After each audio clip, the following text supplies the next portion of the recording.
China's State Council has recently released a white paper on its participation in UN peacekeeping missions. As some of you may know, China is currently one of the largest funders and providers of troops to UN peacekeeping missions. Now, there are lots of questions being asked. Why is Beijing so passionate, so enthusiastic about global peacekeeping? Is it about China's own economic interests and geopolitical ambitions? Does Beijing have ulterior motives?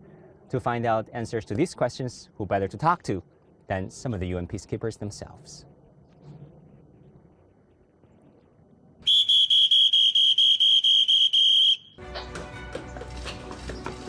China has been the second largest financial contributor to the United Nations after the US since 2019. It contributed over $334.7 million US in 2019, accounting for 12% of the UN's funding. Meanwhile, China is known as the second largest financial contributor to UN peacekeeping projects. The country has provided over $5.8 million US through the UN's Peace and Development Trust Fund since 2017. Over the past decades, China has been expanding its involvement in UN peacekeeping operations. The country has dispatched more than 40,000 peacekeeping personnel overseas who have participated in as many as 25 missions worldwide. This has involved the removal of nearly 14,000 landmines and bombs, during which 16 Chinese peacekeepers sacrificed their lives. Another important fact here, Chinese female peacekeepers also play important roles in UN missions. Over 1,000 female peacekeepers have been dispatched from China since 1990 and have been deployed in places such as Liberia, South Sudan, Mali, and other countries. In addition, significant amounts of infrastructure and support systems have also been set up by Chinese peacekeepers in the mission areas, including 17,000 kilometers of roads, over 1.2 million tons of goods, medical supplies for more than 24,000 patients. As the second largest contributor to the UN's regular budget since 1990, China has dispatched more than 40,000 peacekeepers to over 25 missions, contributing more peacekeepers than any other permanent member of the Security Council of the United Nations. Why has China attached such importance to peacekeeping missions? What have Chinese peacekeepers accomplished? And given accusations that China only sends soldiers abroad to protect China's own economic and even geopolitical interests, what do the peacekeepers themselves have to say about it? Joining me at the Peacekeeping Center of the Ministry of National Defense in Beijing is Jianxin, professor at College of International Studies at National University of Defense Technology and senior instructor of Peacekeeping Affairs Center for Ministry of National Defense. Senior Colonel Liu, welcome to The Point. My pleasure. You have participated in peacekeeping missions in the Middle East, in Africa. Tell us, what does peacekeeping mean? Well, peacekeeping was not envisaged by the founders of the United Nations. It is a technique designed to preserve the peace, however fragile, where fighting has been halted, and to assist in implementing the agreements achieved by peacemakers. UN peacekeeping is characterized by the three basic guiding principles. They are consent of the main parties, impartiality, and non-use of force except in self-defense and defense of the mandate. There is a saying that peacekeepers have no border to defend and no enemy to defeat.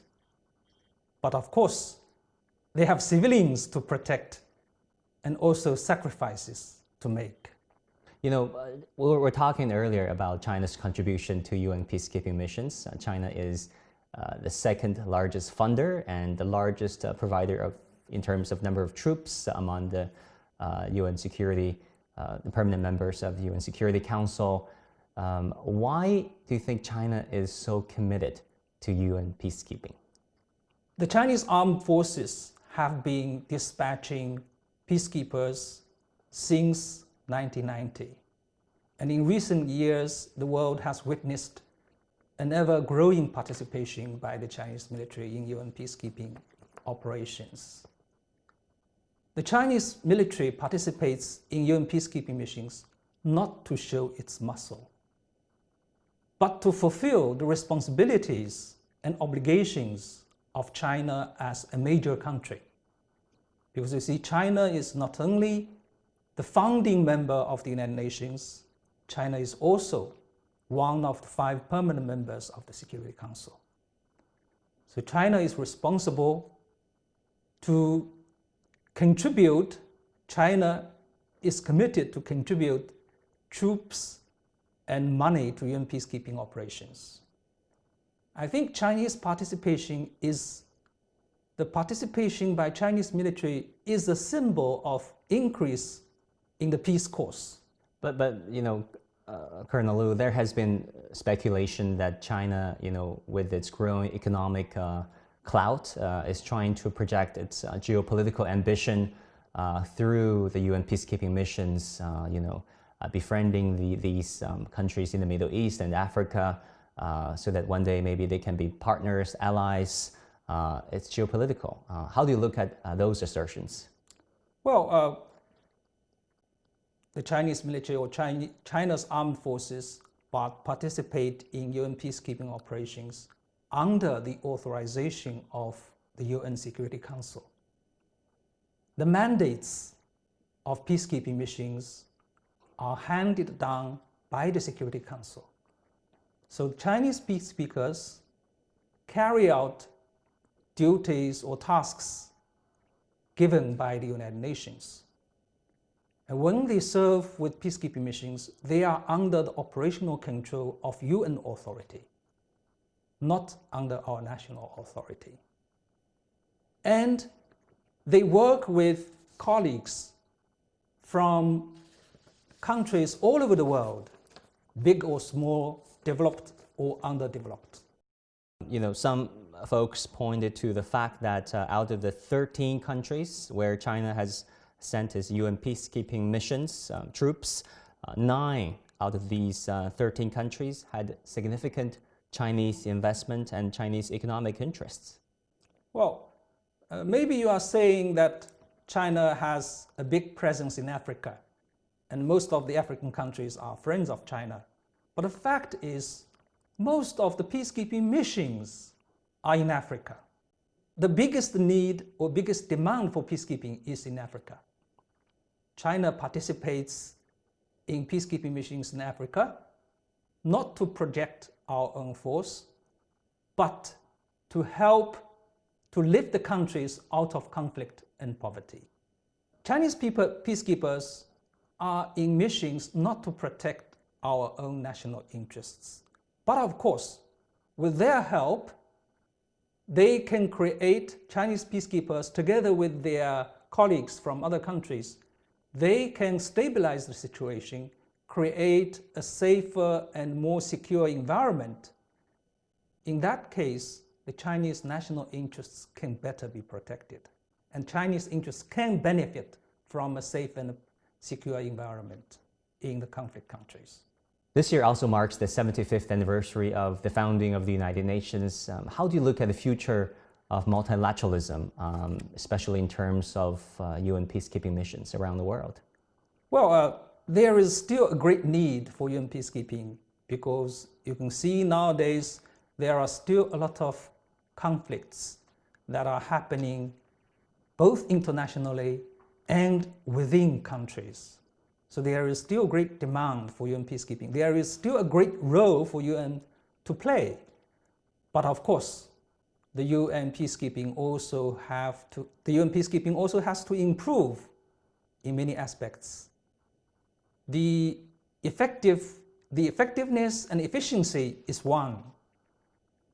Many say that UN peacekeeping is not so effective and efficient.